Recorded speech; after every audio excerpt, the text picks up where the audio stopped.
that we're having this launch event today, because as we can see from the figures, antisocial behaviour is a big problem in this area, but over the past 12 months, the whole community has really come together to try and tackle this issue, and I think the boxing gym will really play a really important part in engaging young people, getting them out off the streets, and giving them a focus in life. In addition to the gym, Activity Sheffield have recently come back into Nether Edge. We've got 2 sessions now running on the Broadfield Park. So through the work that we've done engaging with the police and the schools and people from the community, the provision for young people in this area is much broader now, and there's more or less something on every night of the week.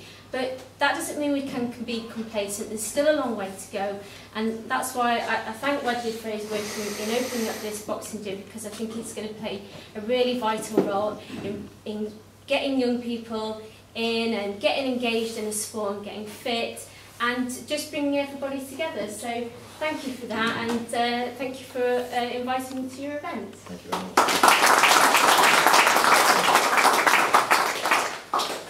Right, we're just going to move on to our